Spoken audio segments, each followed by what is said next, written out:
আসসালামু আলাইকুম। আলহামদুলিল্লাহ, অবশেষে আমার নিজের নানার বাড়ির থেকে আজকে সারাদিন বেড়াইয়া এখন বাড়িতে উদ্দেশ্যে রওনা করলাম। আসলে শুরু থেকে আমি একটা লাইভ করছিলাম যে আমার লাইভের মধ্যে কাঁচা রাস্তাটাই আসলে সবচেয়ে বেশি। এখনও আমার এই ভিডিওটার মধ্যে এখনও আমি কাঁচা রাস্তাটাই হাঁটতেছি, আর চারিদিকে কোলাহল, প্রকৃতি, ভালোবাসা, খুবই সুন্দর মনোরম পরিবেশ। আর এইসব পরিবেশ, এইসব ভিডিও প্রবাসী ভাইদের জন্য। প্রবাসী ভাইরা চাইলেও দেশের কোনো কিছু দেখতে পারে না। অবশ্যই প্রবাসী ভাইরা সাপোর্ট করবেন।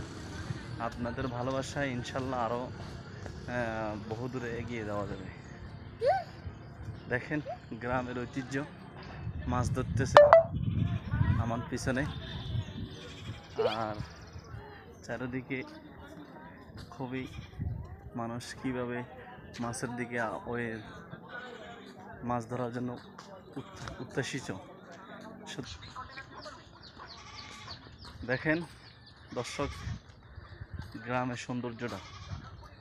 আর কৃষক ধান কেটে আবার পুনরায় ধান লাগাইছে জমিতে, আপনারা আমার ভিডিওতে দেখতে পারতেছেন। আর চারিদিকে মেঘাচ্ছন্ন, তবে গরম কিন্তু কম না। অবশ্যই আপনারা দেখতেছেন উনতলা একটা গরম এখনো গ্রামের মধ্যে রয়ে গেছে।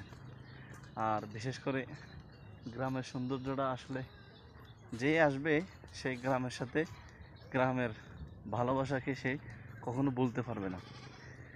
সুতরাং সবাই গ্রামের বেড়াতে আসবেন ঈদে। বিশেষ করে শহরের মানুষগুলো গ্রামে আসে দুই সময়, একটা রমজানের ঈদ আর একটা হচ্ছে কোরবানির ঈদ। তা চেষ্টা করবেন গ্রামের সৌন্দর্য, ভালোবাসাগুলো উপভোগ করার জন্য। গ্রামের সৌন্দর্যটাকে দেখে ঘুরে ঘুরে দেখবেন, এটাই। তা আর কি, সবাই ভালো থাকেন। আল্লাহ হাফেজ।